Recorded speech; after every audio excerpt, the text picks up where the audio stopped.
తిరుమలేసుని తొలి గడపైన కడపలో ఈ తెలుగుదేశం పార్టీ పెద్ద పండుగ మహానాడు 2025 జరగడం అనేది మనకు మన నాయకులు ఇచ్చిన కడప జిల్లా వాసులకు ఇచ్చిన గౌరవంగా ఈ సందర్భంగా గుర్తు చేసుకుంటున్నాము.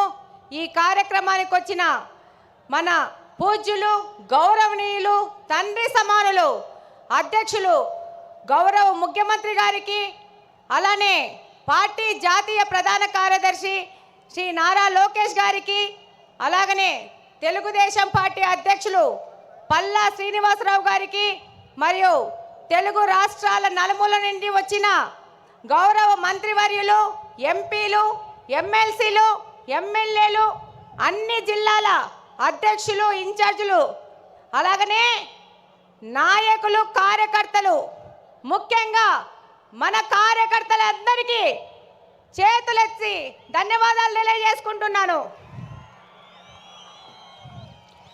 ఈరోజు ఈ భారీ జనసందోహాన్ని చూస్తుంటే భారీ అనే పదం కానీ జనసందోహం అనే పదం కానీ వీటికి సరిపోవు. ఆకాశం ఈనిందా, నేల తల్లి కనిందా అనే విధంగా ఇసుక రాలితే రాలలేనంత జనం ఈరోజు కడపలో తెలుగుదేశం పార్టీ కార్యకర్తలు ఇంత పెద్ద ఎత్తున వచ్చారంటే కడప గడ్డ తెలుగుదేశం పార్టీ యొక్క అభిమానులదని మరొక్కసారి తెలియజేసుకుంటున్నాను. ఈరోజు ఈ కార్యక్రమం, ఈ మహానాడు కార్యక్రమం ఇంత విజయవంతం అవడానికి కారణమైన మన Mahanadu coordination team, food committee కానీ, డెకరేషన్ టీం కానీ, అరేంజ్మెంట్స్ టీం కానీ, ప్రతి ఒక్కరికి, అలాగనే అధ్యక్షులు శ్రీనివాస్ రెడ్డి గారు కానీ, మంత్రి సవిత గారు కానీ, అలాగనే ఈ కార్యక్రమానికి వచ్చిన అబ్జర్వర్స్ కానీ, మా జిల్లా ఎమ్మెల్యేలు, ఎమ్మెల్సీలు, ఇన్ఛార్జీలకు అందరికీ ధన్యవాదాలు తెలియజేసుకుంటున్నాను. అంతకంటే ముఖ్యంగా మన కార్యకర్తలు ఈ యొక్క కార్యక్రమాన్ని విజయవంతం చేసుకుంటున్నారని మరొక్కసారి తెలియజేసుకుంటున్నాను. ఈరోజు గర్వంగా తెలియజేసుకుంటున్నాను, we are from Kadapa, we are proud to be Kadapa people. ఇది కడపలో జరుగుతుంది కాబట్టి ఇంత పెద్ద చారిత్రాత్మకమైన ఘట్టం మన కడపలో మనం ఆహ్వానిస్తున్నాం, మనం అతిథులకు సేవ చేసుకుంటున్నాం. ఈరోజు ప్రతి ఒక్కరికి ఈ కార్యక్రమంలో అరేంజ్మెంట్ చేసి శబాస్ అనిపించుకున్నామంటే అది కడప జిల్లాలో ఉన్న తెలుగుదేశం పార్టీ అంటే. 43 సంవత్సరాల తెలుగుదేశం పార్టీ చరిత్రలో మొట్టమొదటిసారి మహానాడును ఈసారి మన అధ్యక్షులు మాన్య శ్రీ నారా చంద్రబాబు నాయుడు గారు, అలాగనే మన జాతీయ ప్రధాన కార్యదర్శి గారు నారా లోకేష్ గారు వాళ్ళు నిర్ణయించడమే మనకు దక్కిన గర్వంగా తెలియజేసుకుంటున్నాను. ఈరోజు తెలుగుదేశం పార్టీ ఏ స్వార్థం కోసమో కాదు, ఎవరి కోసమో కాదు పుట్టిన పార్టీ. తెలుగుదేశం పార్టీ అనేది తెలుగువాడి ఆత్మగౌరవ వేడి సెక నుండి నాటి ఢిల్లీ పాలకులకు తెలియజేయడం కోసం పుట్టిన పార్టీ. తెలుగుదేశం పార్టీ అంటే బలుగు బలహీన వర్గాల అభ్యున్నతికి, రాజకీయ ఆర్థిక స్వాతంత్రం కోసం పుట్టిన పార్టీ. తెలుగుదేశం పార్టీ సమర్థవంతమైన నాయకత్వం మరియు క్రమశిక్షణ కలిగిన, నిబద్ధత కలిగిన కార్యకర్తలే వెన్నెముక. ఏ రంగంలో కానీ తక్కువ కానీ తెలుగువాడి ఆత్మ గౌరవ ప్రతీక మన తెలుగుదేశం పార్టీ. తెల్లవారి నుంచి మనకు స్వాతంత్రం తేవడానికి గాంధీ మహాత్ముడు పుడితే తెలుగువారి ఆత్మ గౌరవాన్ని కోసం పుట్టిన వారు విశ్వవిఖ్యాత నట సార్వభౌమ స్వర్గీయ అన్న ఎన్టీఆర్ గారు. రాష్ట్రంలో మొట్టమొదటిసారి వృద్ధాప్య వికలాంగుల పెన్షన్లు ఇచ్చిన, వితంతు పింఛన్లు ఇచ్చిన దీన బాంధవుడు మన అన్న ఎన్టీఆర్ గారు అయితే అదే పింఛన్లు ఈరోజు 4,000 నుంచి 15,000 వరకు పెంచిన ఘనత మన ముఖ్యమంత్రి శ్రీ నారా చంద్రబాబు నాయుడు గారిది. ఈ దేశంలో ఆడపిల్లలకి ఆస్తిలో హక్కు కల్పిస్తే ఎన్టీఆర్ గారు మహిళా సాధికారత మరియు వారి ఆర్థిక స్వాతంత్రానికై కృషి చేస్తున్నారు మన నాయకులు శ్రీ నారా చంద్రబాబు నాయుడు గారు. రాయలసీమ ప్రయోజనాల కోసం అన్న ఎన్టీఆర్ గారు తెలుగు గంగ ప్రాజెక్ట్ నిర్మిస్తే మన Nara Chandrababu Naidu garu SRBC, HNS, GNSS, KC canal modernisation చేసి వాటి సాగునీటి తాగునీటి ప్రాజెక్టులను ప్రారంభించి లక్షలాది మంది రాయలసీమ ప్రజల దాహార్తిని తీరుస్తున్నారు.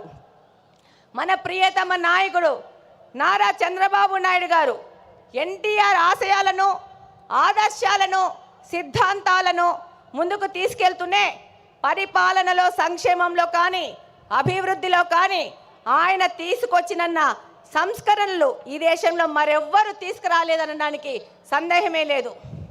చంద్రబాబు నాయుడు గారంటే క్రమశిక్షణ, పట్టుదల, అంకుటిత దీక్ష, నేర్పు, ఓర్పు కలిగిన నాయకుడిగా ప్రపంచ దేశాలు అవసరాలను, సంక్షోభాలను అవకాశాలుగా మార్చి విజనరీ లీడర్గా ప్రపంచమంతా ఈరోజు కీర్తిస్తున్నది.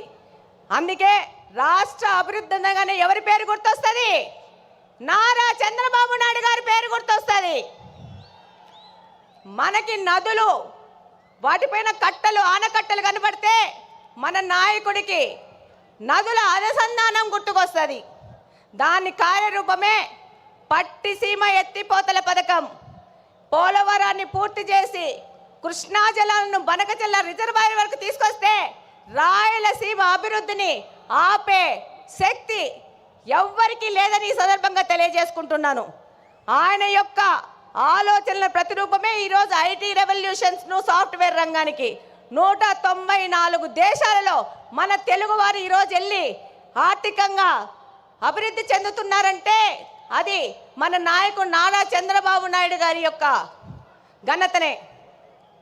రాయలసీమ లాంటి కరువు ప్రాంతంలో సాఫ్ట్వేర్, ఐటీ రంగాలను తీసుకొచ్చి ఎంతోమంది రైతుల పిల్లలు ఇంజనీర్లై ప్రపంచ దేశాలకు వెళ్ళి ఇక్కడ ఫ్యాక్షనిజము ముగిసిపోయిందంటే దానికి కారణం మన నారా చంద్రబాబు నాయుడు గారు. ఈరోజు హైదరాబాద్లో ఈరోజు హైదరాబాద్ అంటే నారా చంద్రబాబు నాయుడు గారే గుర్తొస్తారు. అలాగనే ఈరోజు మనకు కడపలో ఇంత పెద్ద అవకాశాన్ని ఇచ్చి, ఒక మహిళను నాకు అవకాశం ఇచ్చి ఇక్కడ ఎమ్మెల్యేగా పోటీ చేయించారు. దానికంతకు ముఖ్య కారణం శ్రీ నారా చంద్రబాబు నాయుడు గారు, నారా లోకేష్ గారు. ఈరోజు మన నారా లోకేష్ గారు 1 కోటి మంది సభ్యత్వాలను చేసుకొని వాళ్ళకు ఇన్సూరెన్స్ అని ఏదైనా ప్రమాదం జరిగితే 5 లక్షల బీమా వాళ్ళకు వచ్చే విధంగా చేశారంటే భారతదేశంలోని ఏ పార్టీ కూడా ఈ విధమైన కార్యక్రమం చేయలేదు. అది తెలుగుదేశం పార్టీ వంతైంది. ఈరోజు తెలుగుదేశం పార్టీ తరఫున నన్ను నిలబెడితే ఏం మాట్లాడినారు? గంగిరెద్దు అన్నారు, బుడబుక్కలు అన్నారు, నీ ఇంటికి వస్తామన్నారు. ఒక్కసారి ట్రై చేసి చూడండి. బుడ్డా వెంగళరెడ్డి ఇంటి ఆడబిడ్డని ఇంటికి రిటర్న్ వీల్ చైర్లో పోతారు. ఈ సందర్భంగా తెలియజేస్తున్నాను, ఎవరే కానీ తెలుగుదేశం కార్యకర్తని టచ్ చేసి చూడండి, అదే వారి చివరి తప్పైపోతుంది. శ్రీ నారా చంద్రబాబు నాయుడు గారి ఆశయాలతో ఇక్కడ ఎమ్మెల్యేగా గెలిచి మీ అందరికీ తెలుసు. ఈరోజు పులివెందుల ఎమ్మెల్యే 2 సార్లు ప్రచారానికి వచ్చాడు. రెండవసారి మా ఎమ్మెల్యేని చూడొద్దండి, నన్ను చూసి ఓట్లేయండి అన్నారు. కానీ మా తెలుగుదేశంలో పార్టీలోని కార్యకర్తలు, నాయకులు, మన ప్రజలు అది తిరస్కరించి తెలుగుదేశం పార్టీకి ఓటేశారంటే మీరందరూ 2 ఎమ్మెల్యేలను ఓడగొచ్చినారు కడప నియోజకవర్గం నుంచి. ఈరోజు మన నాయకుడు చంద్రబాబు నాయుడు గారి ఆశయాల ప్రకారము ఆయన దగ్గరికి కడప నియోజకవర్గ అభివృద్ధి కోసం పలుసార్లు పోతున్నాం. ఆర్థిక పరిస్థితి ఇబ్బంది ఉన్నా కూడా సార్ని ఇబ్బంది పెడుతూ కడప నియోజకవర్గం విషయము ప్రతి ఒక్కసారి తీసుకెళ్తున్నాం. దాని ఫలితంగానే ఈరోజు స్ట్రాంగ్ వాటర్ డ్రైన్స్ 70 కోట్ల రూపాయలకి ఫుట్ ఓవర్ బ్రిడ్జ్లు 20 కోట్ల రూపాయలకి శాంక్షన్ చేసి మేము మేనిఫెస్టోలో చేసిన వాగ్దానాన్ని, ఒక ఆడపిల్ల చేసిన వాగ్దానాన్ని నిలబెట్టుకునే విధంగా మన నాయకులు మనకు గౌరవం ఇచ్చినారు. ఈరోజు మన నాయకుల ఆశీస్సుల ప్రకారము మన కడప స్వచ్ఛ కడప అనే ప్రోగ్రాన్ని కడపలోని ప్రతి ఒక్క తెలుగుదేశం నాయకుడు కార్యకర్త వారానికి 2 రోజులు 6 గంటల నుంచి 9 గంటల వరకు కడప నియోజకవర్గ అభివృద్ధి కోసం తిరుగుతున్నారంటే అది మన నారా చంద్రబాబు నాయుడు గారి స్వచ్ఛాంధ్ర ముందుకు తీసుకుపోయే విధంగా మన కడపను కూడా స్వచ్ఛ కడప చేసుకోవాలని మా తెలుగుదేశం కార్యకర్తలు పాటుపడుతున్నారు. ఈరోజు ఎన్నో దశాబ్దాలుగా కడపలోని బుగ్గంగా ప్రాజెక్టుని నిర్లక్ష్యం చేసి దాన్ని పిచ్చి మొక్కలకు, పందులకు, అపరిశుభ్రానికి నిలవుగా మార్చిన ఈ వ్యక్తులు ఈరోజు తెలుగుదేశం పార్టీ అధికారంలోకి రాగానే ఆ ప్రాంతాన్ని గంజాయి సేవించే వారికి అడ్డగా మారిస్తే దాన్ని కంప్లీట్గా క్లీన్ చేసి రేపు జూన్ 21వ తేదీ జరిగే నేషనల్ యోగా డే బుగ్గంగా ప్రాజెక్టులో మ్యాట్ వేసుకొని చేస్తామని సందర్భంగా తెలియజేసుకుంటున్నాను. అలాగనే ఈ యొక్క మహానాడు సందర్భంగా మన ముఖ్యమంత్రి గారికి చిన్న విజ్ఞప్తి. మా ఊర్లో దేవుని కడప టెంపుల్ ఉంది అన్న, దాన్ని తప్పకుండా పర్యాటక రంగంగా అభివృద్ధి చేసి కడపకు తలమానికంగా చేయాల్సిన అవసరం ఎంతగానో ఉంది. బుగ్గంగ చెరువును డెవలప్ చేసుకోవాల్సిన అవసరం ఉంది. అలాగనే మాకు మంచినీళ్ళ సమస్య చాలా ఉంది. Kadapa town, Kadapa head quarters 20 సంవత్సరాల నుంచి ఒకటే పార్టీ అధికారంలోకి ఉంది, కానీ పూర్తిగా నిర్లక్ష్యం చేశారు. నారా చంద్రబాబు నాయుడు గారి ఆశీస్సులతో ఆ సమస్యను కూడా మేము తీర్చుకుంటాం. అలాగనే నారా లోకేష్ గారు 20 లక్షల ఉద్యోగాలు ఇస్తా అన్నారు. అందులో భాగంగా కడప హెడ్ క్వార్టర్స్లో మెగా జాబ్ వేళ ఏర్పాటు చేసి 2500 మందికి స్థానికంగా బహుళజాతి కంపెనీల్లో ఉద్యోగాలు ఇప్పించినాం. అలాగనే నారా లోకేష్ గారికి ధన్యవాదాలు చెప్పుకోవాల్సిన అవసరం ఉంది. ఎందుకంటే మొట్టమొదటి స్టార్టప్ కడపను P4 మోడల్ కింద మొదలు పెట్టారు. 6 నెలల్లో పూర్తి చేస్తున్నారు. ఇక్కడ కడపలోని యువతకి ఒక మార్గదర్శకంగా దిశానిర్దేశం చేసే విధంగా కడపను ముందుకు తీసుకుపోతున్నారు. అలాగనే మనం P4 మోడల్లో మన కడపలో నిఘా వ్యవస్థను పెంచడానికి 1 కోటి రూపాయల వ్యవధితో P4 మోడల్లో కెమెరాలు పెట్టబోతున్నాం.